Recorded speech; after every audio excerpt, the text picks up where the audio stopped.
नमस्कार, आप देख रहे हैं IBC 24। मैं हूं आप सभी के साथ रचना नितेश और छत्तीसगढ़ की खबरों के इस बुलेटिन में आप सभी का बहुत बहुत स्वागत है। बुलेटिन की शुरुआत करेंगे बड़ी खबर के साथ। रायपुर में हैंड सैनिटाइजर के नाम पर जहर बेचा जा रहा है। IBC 24 ने इस पर बड़ा खुलासा किया है।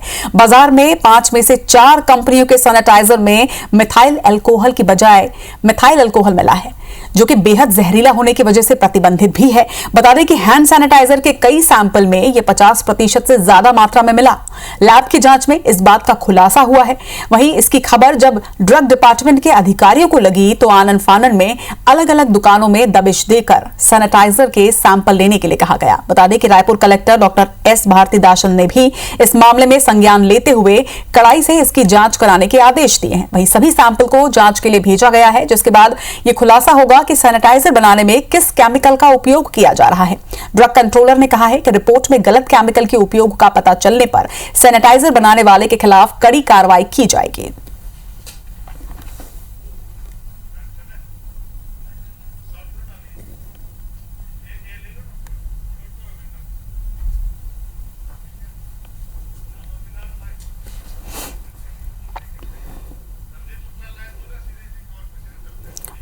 खबर पर ज्यादा जानकारी के साथ हमारे सहयोगी संदीप शुक्ला इस वक्त हमारे साथ जुड़ रहे हैं। संदीप, IBC 24 के माध्यम से एक बड़ा खुलासा हुआ है रायपुर का।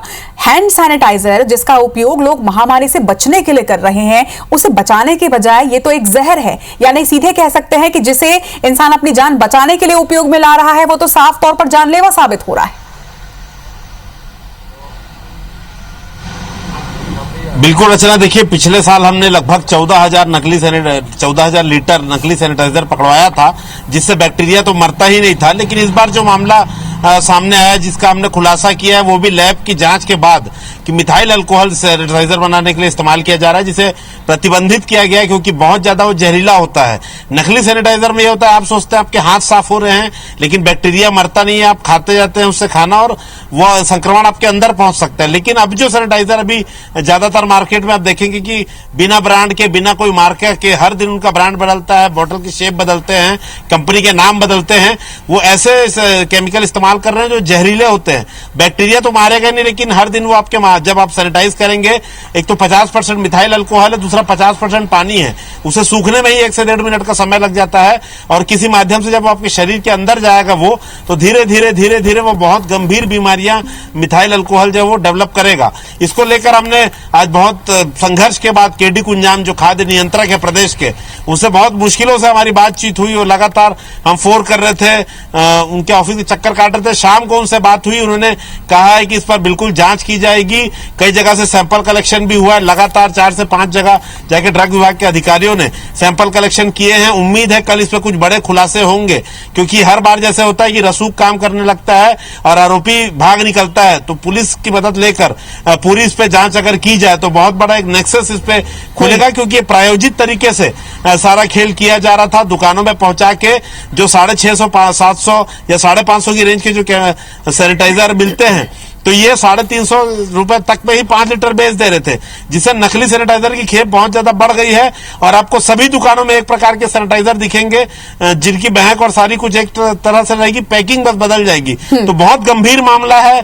ड्रग कंट्रोलर केडी कुंजाम ने हमें आश्वासन दिया है कि इस पर कार्रवाई होगी। कलेक्टर एस भारतीदासन ने भी कहा है कि इसे आसानी से नहीं छोड़ा जाएगा, लगातार इस पर जांच होगी। अब देखते हैं कि पिछले 1 साल से आज तक सिर्फ एक कार्रवाई हुई है, जिसका चालान पेश हुआ है कोर्ट में।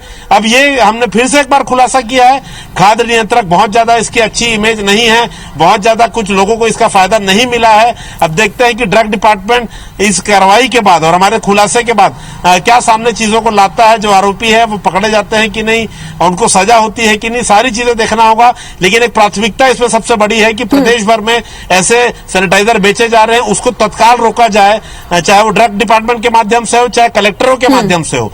जो भी इस खबर को देख रहे हैं अधिकारी, हम तो यही रिक्वेस्ट करेंगे कि बाकायदा वो इसकी जांच करवाए और लोगों को भी बोलेंगे बहुत ज्यादा सस्ते के चक्कर में ना जाएं। सैनिटाइजर का सैंपल ले, हाथ पे लगा के देखें, अगर 3 से 4-5 सेकंड में वो सूख रहा है, मतलब उस पे अल्कोहल है, लेकिन आपके अगर हाथ में वो 1-1.5 मिनट तक रह रहा है, मतलब आप समझ लीजिए कि उसमें बहुत ज्यादा पानी है। तो बहुत ज्यादा पैसा बचाने के लिए अब नकली सैनिटाइजर ना खरीदिए, भले साबुन से बार बार हाथ धोइए। इसीलिए डॉक्टर कहते हैं कि आप साबुन का इस्तेमाल कीजिए, क्योंकि सैनिटाइजर में मालूम नहीं कौन सा केमिकल नॉर्मल है, इस पे कोई नियंत्रण, कोई जांच नहीं है। इसे संभव हो तो फिलहाल अब सैनिटाइजर तो ठीक है, संभव हो तो साबुन। संदीप, मीडिया होने के नाते हम लगातार लोगों को जागरूक करते रहे हैं और करते रहेंगे, ये हमारा कर्तव्य भी है। और इस बात का हमें एक अच्छी खबर भी है कि हमारे खुलासे के बाद, IBC 24 के इस खुलासे के बाद, ठीक है कि ड्रग विभाग भी कार्रवाई की बात कह रहा है, कलेक्टर भी इस पर निर्देश दे रहे हैं कार्रवाई के लिए, लेकिन एक बड़ा सवाल यह भी तो खड़ा होता है कि आखिर हमें खुलासा करने की आवश्यकता क्यों पड़ रही है? क्यों नहीं एक नियमित प्रक्रिया अपनाई जाती है प्रशासन के द्वारा या विभाग के द्वारा? बिल्कुल, अगर आप जाके देखेंगे ड्रग डिपार्टमेंट की जो लैब है उसमें बकायदा धूल चढ़ी हुई है। हम आज गए थे, हमने देखा भी, बिल्कुल आपको कमरा बंद दिखेगा, धूल चढ़ी हुई है। जो आप देखेंगे दिवाली में, होली में, कोई भी त्योहार आता है, मिठाइयों की जांच का सैंपल लिया जाता है, रिपोर्ट आती है 2 महीने बाद, जब लोग उस मिठाई को खा के पचा चुके होते हैं, बीमार हो चुके होते हैं। और यही हाल कोरोना काल में देखने को मिल रहा है कि पहले कालाबाजारी से लोग त्रस्त थे, अब जहरीली और नकली दवाइयों से त्रस्त हैं। तो ये बिल्कुल इसका प्राथमिकता में लेना चाहिए कि जिस प्रकार से हमने नकली दवाइयां, एंटीबायोटिक पकड़ाई थी, अभी सैनिटाइजर पकड़ाया है, तो प्राथमिकता से इसकी जांच होना चाहिए, हर दिन जांच होना चाहिए। हर दिन इनकी जांच में 1 से 1.5 घंटे का समय लगता है। देखिए, मुश्किल से 1 घंटे का समय, तो हर दिन में बहुत लंबी चौड़ी जांच हो सकती है अगर इस पर दिन रात काम किया जाए। उससे डर भी रहेगा कालाबाजारियों में, और इस पर बाकायदा गिरफ्तारी और सजा तय की जाए, वरना इसको रोकना मुश्किल होगा और महामारी को यह बढ़ावा देगा। क्योंकि आदमी सोचता है कि उसका हाथ साफ हो गया, आप हाथ धोते हैं उस सैनिटाइजर से, अपने बच्चे को उस हाथ से अगर खाना खिला रहे हैं, आपके छोटे छोटे बच्चे हैं वो उससे हाथ धो के उससे खा रहे हैं, आप सोचिए कितना घातक होगा। बैक्टीरिया तो जो करेगा, ये जहर जो है वो बिल्कुल आपकी जान ले लेगा। ये आज नहीं 10 दिन 15 दिन में इसके घातक रिजल्ट आएंगे, आंखों में जाने पर आदमी इसमें अंधा तक हो सकता है। तो बहुत गंभीर इसके परिणाम है। बिल्कुल जरूरी है कि ड्रग डिपार्टमेंट, जिसकी हम बार निश्चित तौर पर संदीप, एक गंभीर स्थिति, एक गंभीर लापरवाही ये है। और मुनाफाखोरों की भी आप सोचिए कि मुनाफाखोरों को ऐसा कितना मुनाफा कमाना है कि उनके अंदर की इंसानियत ही मर चुकी है। देखना होगा कि क्या कार्रवाई होती है इस पर।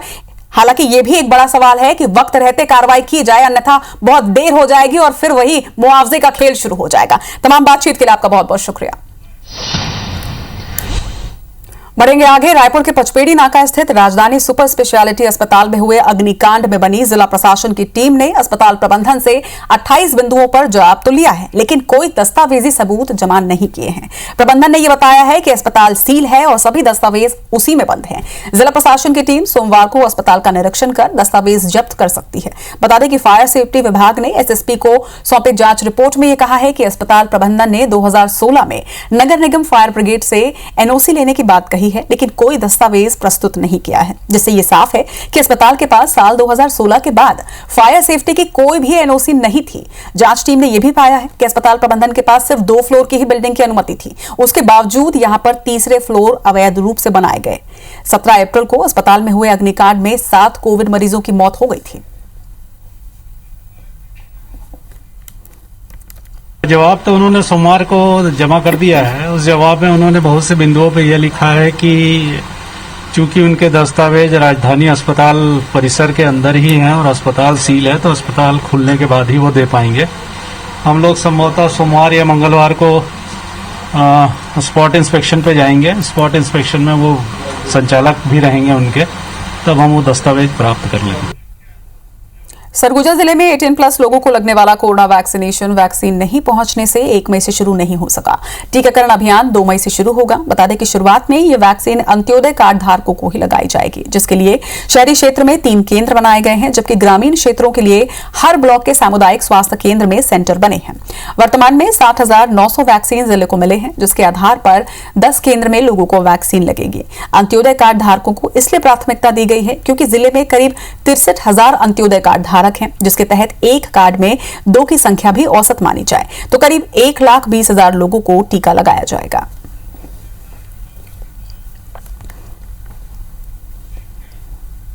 छत्तीसगढ़ में कोवैक्सीन पहुंचने के बाद आज से तीसरे चरण के वैक्सीन की शुरुआत हुई। इस वैक्सीनेशन की खास बात यह है कि इस चरण के दौरान सरकार अति गरीब लोगों को मुफ्त वैक्सीन मुहैया करवा रही है।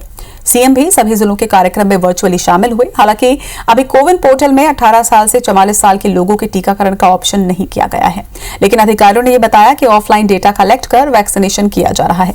पोर्टल खोलने के बाद सभी जानकारियां ऑनलाइन सबमिट कर दी जाएंगी। रायपुर में 13 केंद्रों से वैक्सीनेशन की शुरुआत हुई। वहीं सीएम ने इस दौरान हो चुके हुए युवाओं से बात कर उनका हालचाल भी जाना। रायपुर के 37 वर्षीय धनंजय राजपूत को पहला टीका लगा। धनंजय ने कहा कि प्रदेश के सभी युवाओं को वैक्सीन लगवानी चाहिए। वहीं 31 साल की हितग्राही नेहा राजपूत ने यह बताया कि लंबे समय से इस चरण का इंतजार कर रही थी।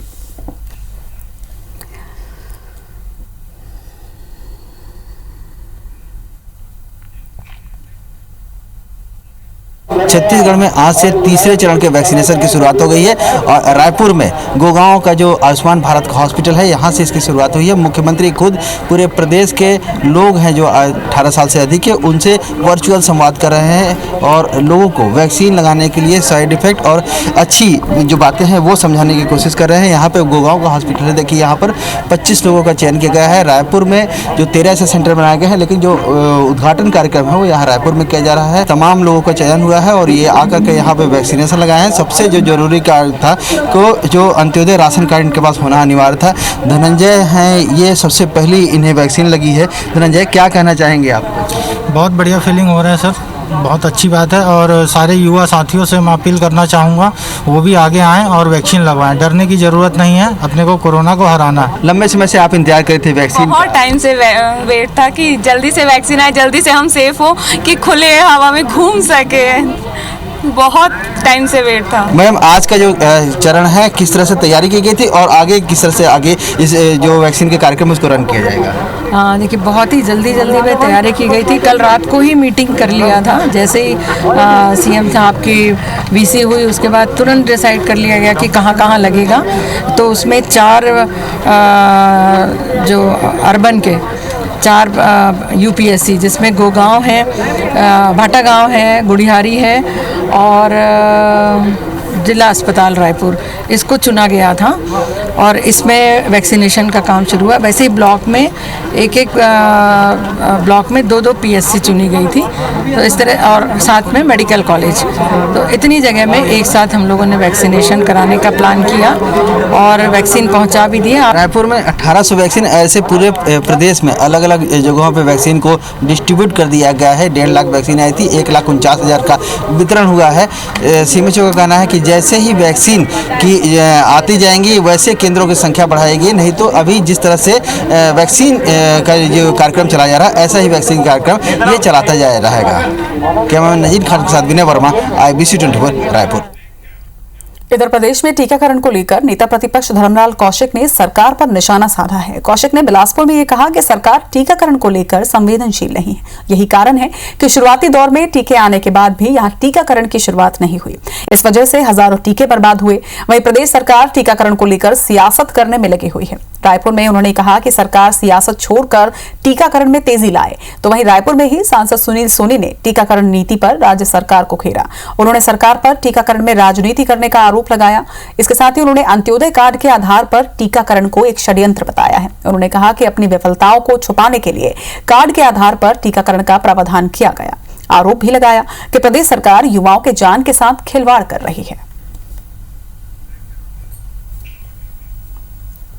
छत्तीसगढ़ प्रदेश की सरकार टीकाकरण को लेकर के कभी भी संवेदनशील नहीं रही और इसी का परिणाम है कि यहाँ शुरुआती दौर में टीके आने के बाद भी उस प्रारंभ नहीं हुए और टीके खराब भी हुए, जिसका लाभ यहाँ की जनता को मिलनी चाहिए थी। की सुरक्षा आपने कर लिया और उसके बाद में आप राजनीति कर रहे हैं व्यक्ति के साथ में, ये मैं इसको ठीक नहीं मानता। वैक्सीन ज़्यादा मंगवाएं और सभी लोगों को, जो हमारा नौजवान है 18 साल से उम्र का अधिक का, वो आज प्रतीक्षा कर रहा है। रायगढ़ लोकसभा सांसद गोमती साय ने कोरोना संक्रमण के बीच अव्यवस्थाओं को लेकर राज्य सरकार पर निशाना साधा है। उन्होंने आरोप लगाया कि राज्य सरकार की नाकामयाबी शुरुआती दौर से ही नजर आ रही है। केंद्र सरकार ने कोरोना के लिए राज्य को हर संभव मदद की, मगर छत्तीसगढ़ सरकार इसमें भी नाकाम रही। उन्होंने ये भी कहा कि छत्तीसगढ़ सरकार का मैनेजमेंट सिस्टम फेल है, जिसकी वजह से ही मरीजों को दवाओं की किल्लत हो रही है। तो दूसरी ओर शहर के कोविड सेंटर्स में लगातार मिल रही शिकायतों को लेकर सांसद साय ने मेडिकल कॉलेज स्थित कोविड हॉस्पिटल का जायजा भी लिया। अस्पताल में भर्ती मरीजों के साथ उनका इलाज कर रहे डॉक्टर से भी उन्होंने बातचीत की। वहीं मरीजों को हो रही परेशानियों और सुविधाओं के संबंध में उन्होंने उनसे जानकारी ली। अस्पताल प्रबंधन को समस्या शीघ्र ही दुरुस्त करने के निर्देश भी उन्होंने दिए हैं। देखिए राज्य सरकार की नाकामयाबी तो शुरू से दिख ही रहा है और केंद्र सरकार जितना मदद करना चाहिए कर रही है, चाहे जिस तरह का मदद चाहिए छत्तीसगढ़ की जनताओं को वो सब केंद्र सरकार कर रही है। कोरोना संक्रमण काल में भारतीय जनता पार्टी व्यापार प्रकोष्ठ ने पंडित दीनदयाल उपाध्याय रसोई की शुरुआत की है। इसके तहत भारतीय जनता पार्टी के नेता और कार्यकर्ता शहर के विभिन्न क्षेत्रों में जरूरतमंद को सूखा राशन और भोजन उपलब्ध करवाएंगे। रायपुर के सांसद सुनील सोनी ने इसका शुभारंभ किया है। इस मौके पर पूर्व विधायक देवजी पटेल, श्रीचंद सुंदरानी, भाजपा व्यापार प्रकोष्ठ के नेता और कार्यकर्ता मौजूद रहे। तो वहीं सुनील सोनी ने अपने सांसद निधि से 4 एम्बुलेंस को भी हरी झंडी देकर कोरोना संक्रमण वाले इलाकों के लिए रवाना किया। ये एम्बुलेंस आरंग, अभनपुर, धरसीवा और रायपुर क्षेत्र में कोरोना मरीजों की सेवा के लिए उपलब्ध रहेगी।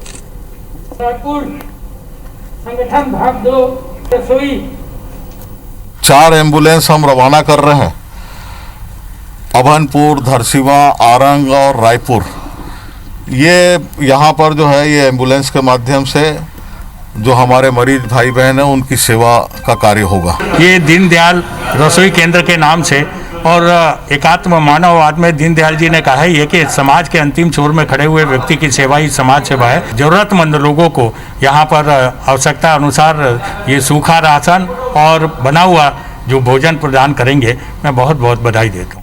पूर्व मुख्यमंत्री रमन सिंह और उनके बेटे पूर्व सांसद अभिषेक सिंह एक बार फिर से कांग्रेस के निशाने पर हैं। कांग्रेस नेता आरपी सिंह ने राज्यपाल को ज्ञापन सौंपकर पिता पुत्र पर आय से अधिक संपत्ति के मामले में कार्रवाई की मांग की है। ज्ञापन में रमन सिंह के 15 वर्ष के कार्यकाल के घोटालों का उल्लेख करते हुए लिखा गया है कि पूर्व सीएम 1998 तक कर्ज में डूबे थे, लेकिन 2003 में मुख्यमंत्री बनते ही इनकी संपत्ति बढ़ती चली गई। वहीं उनके बेटे और पूर्व सांसद अभिषेक सिंह के बारे में राज्यपाल को बताया गया कि पनामा घोटाला में उनका नाम उजागर हुआ। आरपी सिंह ने 17 पेज का ज्ञापन राज्यपाल को सौंपते हुए आयकर, ईडी और दूसरी एजेंसियों से जांच की मांग की है। बीजेपी ने इसे राजनीति से प्रेरित बताया और कहा कि पहले भी ऐसी शिकायत पर राज्य सरकार ने एसआईटी का भी गठन किया, लेकिन अब तक रिपोर्ट नहीं आई।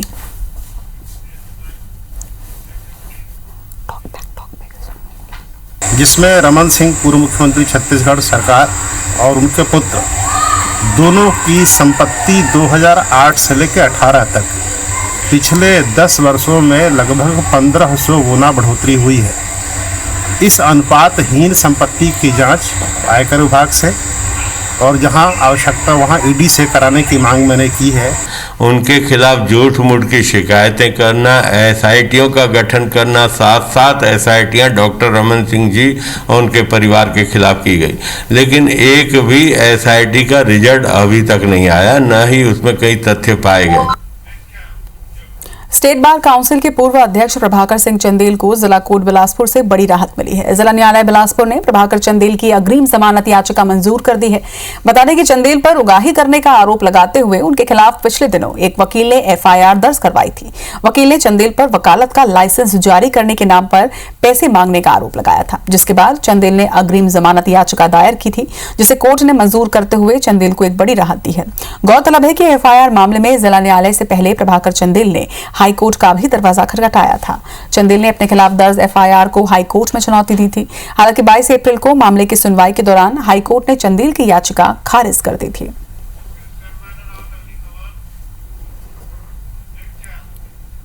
वरिष्ठ कांग्रेस नेता और पूर्व सांसद डॉक्टर खीलन राम जांगड़े का निधन हो गया। वे 75 वर्ष के थे। डॉक्टर जांगड़े को ब्लड प्रेशर और शुगर की शिकायत के बाद हॉस्पिटल में एडमिट करवाया गया था। बाद में उन्हें आईसीयू में भी ले जाया गया, जहां दोपहर 2:40 पर हृदय गति रुकने से उनका निधन हो गया। उनका कोरोना टेस्ट नेगेटिव पाया गया था, मगर एहतियातन कोरोना प्रोटोकॉल के साथ ही उनका अंतिम संस्कार किया गया। बता दें कि जांगड़े सन 1980 में मुंगेली से विधायक चुने गए थे, जिसके बाद 1984 और 1989 में बिलासपुर लोकसभा क्षेत्र से वो सांसद बने। वो छत्तीसगढ़ लोक सेवा आयोग के सदस्य और कार्यकारी अध्यक्ष भी थे।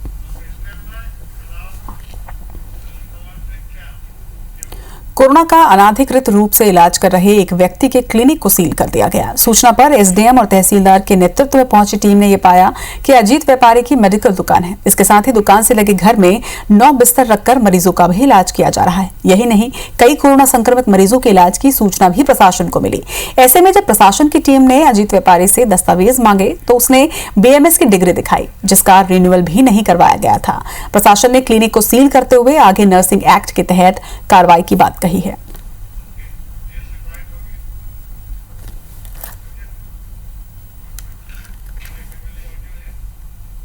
इसी के संबंध में हमारे द्वारा जांच की गई और जांच में हमने ये पाया कि इनके पास अल्टरनेटिव मेडिसिन का डिग्री है और इनके द्वारा एलोपैथिक मेडिसिन का यूज़ किया जा रहा है और साथ में इनके द्वारा मरीजों को भर्ती भी किया जा रहा है।